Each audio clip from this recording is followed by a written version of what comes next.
हारू काय झालं? कसलं पत्र आहे हे? मस्त आहे.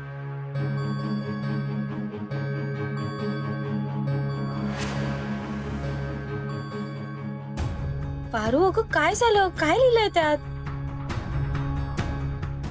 प्रिया मॅडम, मी 12वीची सराव परीक्षा तर दिली आहे. आता प्रॅक्टिकल परीक्षेसाठी मला नागपूरला जावं लागणार आहे, ते बी आजच. अरे वा, छान आहे की मग. छान आहे, पण हे बघा, ही परीक्षा उद्या न परवा असणार आहे. फार फार तर मी परवा रात्री परत येऊ शकेन. पण मग तोपर्यंत आपल्या ऑर्डरचं काय करायचं? त्यांच्याकडनं ॲडव्हान्स घेतले, त्यांना वचन दिले. मला टेन्शन आलंय, कसं काय मी पूर्ण करणार आहे ऑर्डर?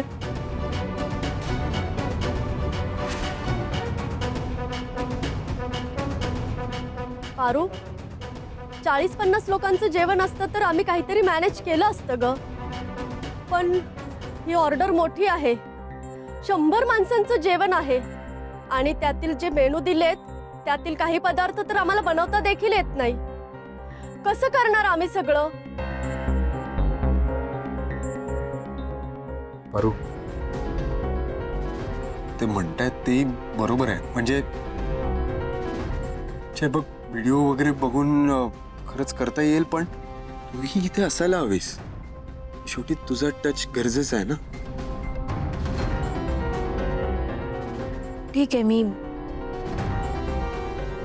मी नाही जात परीक्षा द्यायला. हे बघा, आपल्यासाठी ही खूप मोठी आणि महत्त्वाची ऑर्डर आहे. ही ऑर्डर मी अशीच नाही सोडू शकत. तसं बी माझं नशीबच फुटकं आहे. प्रत्येक वेळेला काही ना काहीतरी अडचणी येतच राहतात. नाही म्हणजे मी काहीतरी चांगलं करायला जाते, पण तसं काही होतच नाही. प्रत्येक वेळेला काही ना काहीतरी होतच. मला कळत नाही आदित्य सर, या अडचणीतनं मी कसं काय मार्ग काढणार आहे? तुम्ही सांगा ना मला. दिवस रात्र केलेली मेहनत, रात्रभर जागून केलेला अभ्यास समजा फुकट जाणार आहे. मला नाही कळतंय. बघा, परीक्षेला जावं तर ते आपल्या धंद्याची बसत असलेली घडी सगळी मोडायला वेळ नाही लागणार सर. मला कळत नाही यातनं मार्ग कसा काढायचा. माझं डोकं चालत नाही. मला तुम्ही सांगा ना, म्हणजे एका वेळेला मी 2-2 ठिकाणी कशी काय असणार आहे? मला कळत नाही. तुम्ही सांगा, मी काय करू? बोला. अरे अगर दिमाग नहीं चलत बा तो 10-20 करके देख लिया जाए ना पारो. नाही नाही, त्यापेक्षा आपण चिठ्ठी टाकून निवड करूया.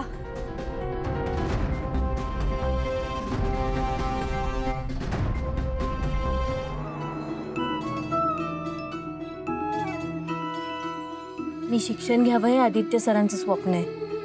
हो, आणि बिझनेस मोठा करावा हे माझं स्वप्न आहे. पण आता मला या दोघांपैकी एकाची निवड करावी लागेल. बरोबर. मी नाही मागं हटणार. मला आदित्य सरांचं स्वप्न पूर्ण करायचं आहे. आदित्य सर, मी आजच परीक्षा द्यायला जाणार आहे. पारू, हो आदित्य सर, माझा निर्णय झालाय. मी आजच निघते परीक्षेसाठी.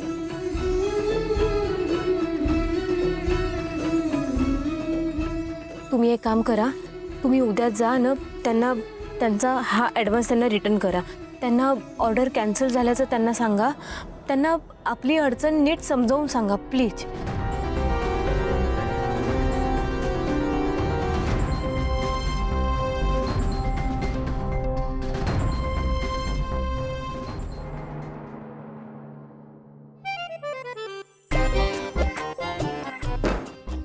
दिशा, तुला काय गरज आहे त्या पारूची बरोबरी करायची?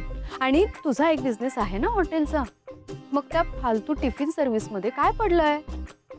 काहीतरी डोक्यात खूळ घेऊन बसतेस त्या टिफिन सर्व्हिसचं. ते खूळ आहे ना डोक्यातून आत्ताच्या आत्ता काढून टाक. काही नाही ते विचार करते उगाच. बस जरा तू. दिशा, तुला डोकं नाहीये, आणि जर चुकून असेल तर त्याच्यात अक्कल नाहीये. त्यामुळे ती नसलेली अक्कल माझ्यावर पाजळायची नाही.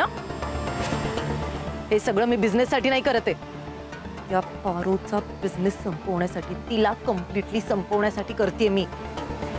एनिवे, त्या पारूला बिझनेस मधला बी सुद्धा येत नाही. पण जर का चुकून ती या बिझनेस मध्ये पुढे गेली ना, तर आपल्या डोक्यावर बसून मिरे वाटायला कमी नाही करणार.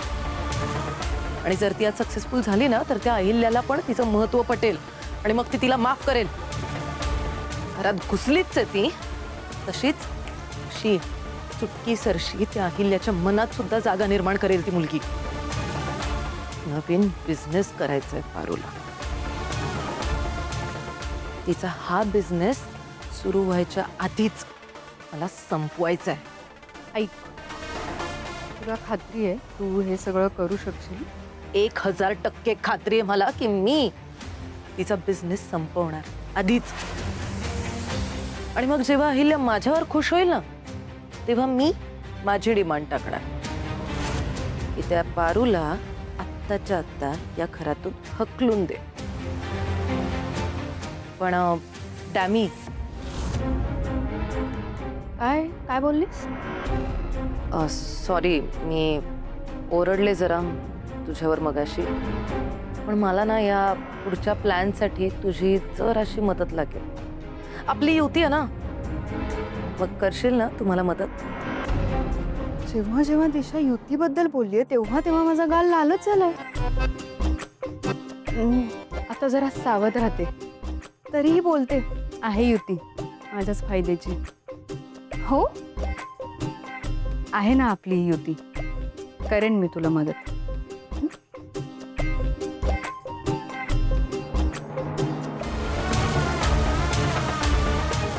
पारू, तू आता तुझ्या बिझनेसची पेटी बांधायला घे. दिशा येते.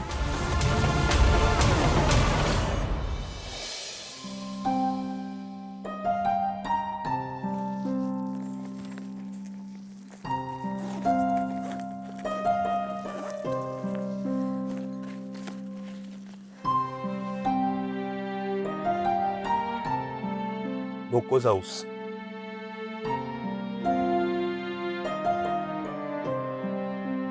प्लीज.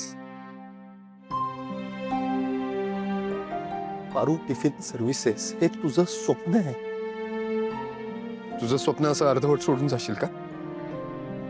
आता तर कुठे सगळं सुरू होत आहे. छान मस्त ते किचनला.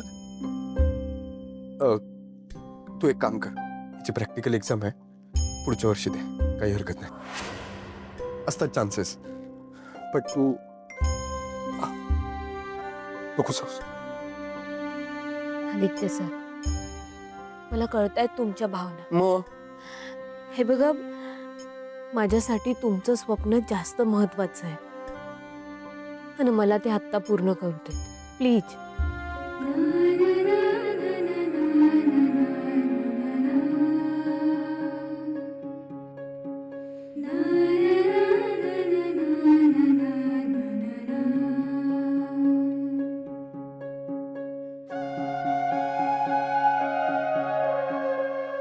बरं, चला, उशीर होतोय.